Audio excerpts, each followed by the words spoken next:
in your face. Okay?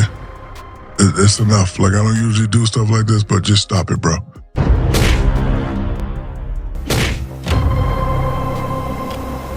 Alyssa Thomas, that's what she does. She uses her body. Shaquille O'Neal doesn't get involved in women's basketball drama. He never has. So when the most dominant big man in NBA history breaks his silence and says 4 words, "Enough is enough," you know something happened that crossed a line even he could see from miles away. Here's what actually went down and why it's got the entire basketball world talking right now. Before we dive in, if you're into stories that peel back the layers on sports controversies, most people only see the headline of "hit that subscribe button now." You're going to want to see what comes next. It happened on June 24th, 2026. Indiana Fever facing off against the Phoenix Mercury. Just over 3 minutes into the second quarter, a loose ball hit the floor. Players scrambled for it. That part's normal. That's basketball. But once the ball rolled away, once the play was completely dead, something else happened. Alyssa Thomas drove her fist into Caitlin Clark's neck, while Clark was already down on the court. Then Thomas stepped right over her. Not around her. Over her. Like she wasn't even there. A replay later confirmed there wasn't just one point of contact. There were 2. You women out there, y'all petty, man. Hey, LeBron, you 100% right on these girls hating on Caitlin Clark. Thomas also drove her knee into Clark's thigh in the same sequence. 2 separate, deliberate actions on a player who was already on the ground, already out of the play, already defenseless. And here's the part that made people furious. A referee was standing right there on the baseline, close enough to see everything, and the whistle never came. No foul, no warning, nothing. Clark got up, but she didn't finish the game. She left with a back injury and never returned to the court. Think about that for a second. The most talked about player in the history of the league, sidelined because of contact that officially never happened, according to the box score. Now let's talk about why Shaquille O'Neal's reaction matters more than almost anyone else's could. This is a man who stands 7'1" for NBA championships. A Hall of Fame career built on being the single most physically overwhelming force the sport had seen in decades. Shaq took contact every single night that would have ended most players' careers. Double teams, triple teams, guys hacking him just to keep him off the rim. He absorbed punishment most people can't imagine and kept playing at an elite level for 2 decades. If anyone understands the difference between hard-nosed competitive basketball and something that crosses into dangerous territory, it's him. So when Shaq looks at what happened to Clark and doesn't hedge, doesn't soften it, doesn't make excuses for anyone, that's not casual commentary. That's someone with real authority on physical play calling it exactly what it is. But here's what makes this even more interesting. Shaq wasn't always in Clark's corner. He said it himself, out loud, on Angel Reese's own podcast. I'm like, damn, like, and I was a hater because, I'm down with truth. Like, she's not going to hit that shot, and bam, like, damn, she's not going to hit that shot, man. Like, if I say 10 times you're not going to hit the shot and you hit the shot, that means you're the... He admitted he started as a skeptic. His exact words were that he was a hater because Reese is his girl, and he wanted to see her succeed more than anyone else coming into the league that year. He assumed Clark would crack under pressure. He figured the shots wouldn't fall once real competition showed up. But game after game, that's not what he saw. He watched her hit shots he didn't think she'd hit. He watched her make the right pass over and over when the easy stat padding play was sitting right there.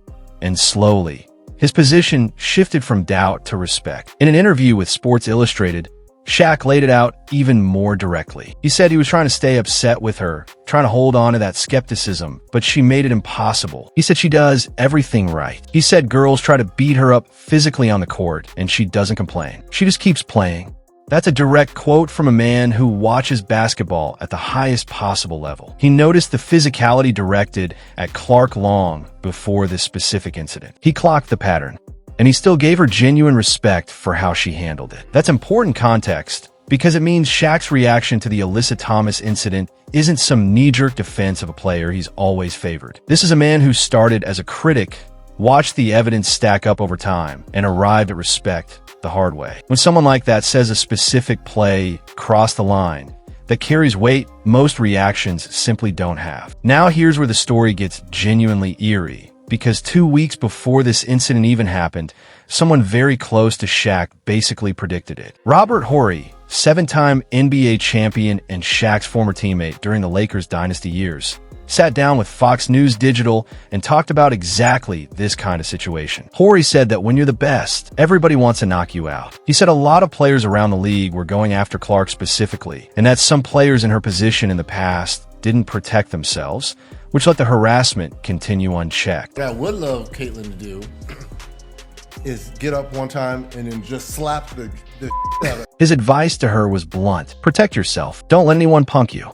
Then Horry brought Shaq directly into the conversation. He said he played with one of the greatest players ever in Shaquille O'Neal, and that Shaq got hammered constantly on the court. Elbows, shoves, cheap shots under the rim, all of it. Horry said Shaq eventually reached a point where he stopped absorbing it quietly and started fighting back. If someone elbowed him, he elbowed back. That was Shaq's blueprint for surviving in a league that tested his patience physically every single night. So Horry, someone who spent years next to Shaq in the trenches, publicly laid out a warning. He said this pattern of targeting the best player usually escalates if nothing changes. And 2 weeks later, almost like it was scripted, Alyssa Thomas drove her fist into Clark's neck with a referee standing right there watching, and the whistle stayed silent. That timeline isn't a coincidence people can just ignore. Horry called the shot before it happened, and now the basketball world is watching the WNBA to see whether they'll finally do something about it, or whether Horry's warning gets treated like it never happened. The reaction from fans was immediate,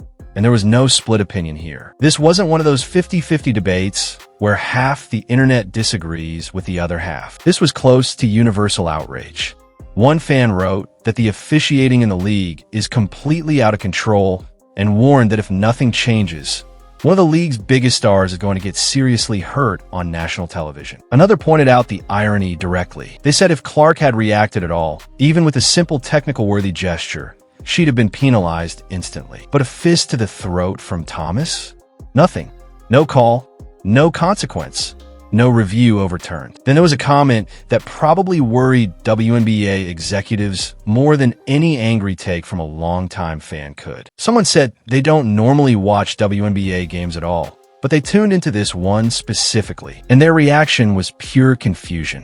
They asked if this is just normal for the league. That's the exact kind of casual, curious viewer that women's basketball has been trying to attract for years. Someone who isn't already invested, someone sampling the product for the first time. And their first real impression, unprompted, was watching a superstar take a fist to the throat with zero consequence on live television. That's the kind of moment that either builds a new fan base or quietly pushes potential fans away for good. And right now, it's doing the second one. The analysts weren't any gentler. Former WNBA player Stacey Dales posted publicly that the play wasn't even worthy of being called a loose ball scramble, and that it was pathetic that the league didn't review it more seriously. Dave Portnoy, founder of Barstool Sports, kept his reaction short and blunt, asking simply what exactly the league thinks it's doing, calling the play a straight-up cheap shot with no ambiguity attached to it. But maybe the sharpest reaction came from inside the Fever organization itself. Head coach Stephanie White did not hold back a single word at the post-game podium. She said the officiating crew had to call plays like that, calling the non-call egregious and disrespectful. She reminded reporters that this wasn't an isolated incident either. She referenced an incident just 2 nights earlier involving similar treatment toward her players, and said it was completely unacceptable that it kept happening without any real response from officials. White went further. She said her team has a generational talent and a genuine WNBA superstar who absorbed 2 separate cheap shots in that single game, and neither one drew a whistle. Officials even reviewed the second one on the monitor after the fact, watched it in slow motion, and still decided there was nothing worth penalizing. 2 clean looks at replay, and both times, the league's response was silence. That's the part that turns this from a single bad night into something much bigger. Because if it was one referee having an off night, that's forgivable. Referees miss calls. That's part of live sports. But a monitor review, with all the time in the world to get it right, still landing on no foul, that's not human error anymore. That starts to look like a pattern the league either can't fix or won't fix. And that pattern connects directly back to what Shaq said about Clark months before this specific game even happened. He told Sports Illustrated that girls try to beat her up and she doesn't complain. That wasn't a one-time observation. That was Shaq noticing something recurring, something structural, long before Alyssa Thomas's fist ever made contact. The targeting didn't start on June 24th. That was simply the moment it became too obvious for anyone, even a longtime skeptic turned supporter like Shaq, to stay quiet about. Think about the full picture here for a second, because when you line it all up, it stops looking random. Shaq openly discusses noticing physical targeting toward Clark long before this incident. Robert Horry, someone who literally played next to Shaq for years, publicly warns 2 weeks in advance that this exact kind of situation was likely to escalate. And then it happens almost exactly as described, with officials standing close enough to see everything and choosing not to act twice, even after a monitor review. That's not one angry moment blown out of proportion by outrage culture online. That a documented, predicted pattern playing out in real time, with some of the most respected voices in basketball history watching it unfold and saying the same thing out loud. Enough is enough. The bigger question now isn't really about one single foul that didn't get called. It's about what the WNBA does next. Does the league treat this as a wake-up call, tighten up officiating standards, and actually protect its most marketable, most talked about, most important player in modern league history? Or does this get filed away as just another rough night, another non-call, another headline that fades out in a week once the news cycle moves on to something else? Because here's the uncomfortable truth. Clark isn't just a talented player putting up good stats. She's arguably the single biggest driver of attention, ticket sales, and mainstream interest the league has ever had. Arenas that used to sell a fraction of their capacity are selling out completely on nights she plays. Television ratings for her games dwarf ordinary league averages by enormous margins.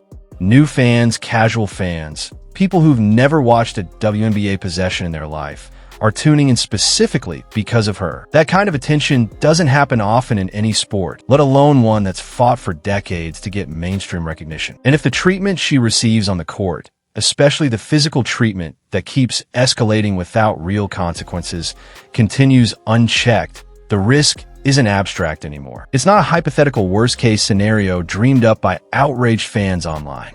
It's an actual, tangible risk to her health, her career, and by extension, the league's own financial future. Shaq understands this because he lived through decades of physical basketball himself. He knows exactly where the line sits between tough, physical, competitive play and something that crosses into dangerous territory. And he's telling everyone clearly that this crossed it. Robert Horry warned about it 2 weeks in advance. Stephanie White called it out directly from the podium with no hesitation. Analysts across multiple platforms reacted the same way almost instantly, without needing time to think it over. And new fans, the exact demographic the league desperately needs to keep growing, are watching all of this happen and asking if this is simply normal now. If the answer to that question is yes, the WNBA has a much bigger problem on its hands than one uncalled foul from a single game in June. So here's what we want to know from you directly. How many games do you think Alyssa Thomas should sit out for this? Be specific in the comments, because opinions on this have ranged from just a couple of games to significantly harsher penalties, and it's genuinely split depending on who you ask. And beyond the punishment question, do you actually believe the WNBA has the structure, the willingness, and the accountability in place to protect Caitlin Clark going forward? Or has the situation already gone past the point where a few extra suspensions or fines are going to fix the underlying pattern? Drop your answer in the comments right now. We read every single one, and honestly, some of the best insight on stories like this comes directly from the people watching, not just the analysts getting paid to talk about it on television. And if this breakdown gave you a clearer picture of everything connecting Shaq, Robert Horry's warning, and what actually happened on the court that night, do us a favor. Hit that like button before you go, and if you haven't already subscribed, now's the perfect time. We cover stories like this regularly, the ones connecting the dots that most coverage misses because it moves too fast to slow down and actually look at the full timeline.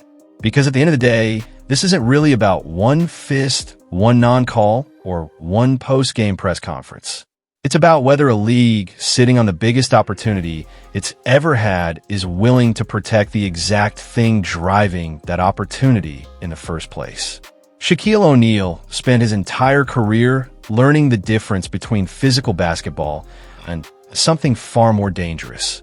He's telling everyone clearly and directly, which one he just watched happen. The only remaining question is whether anyone with the power to actually do something about it is willing to listen.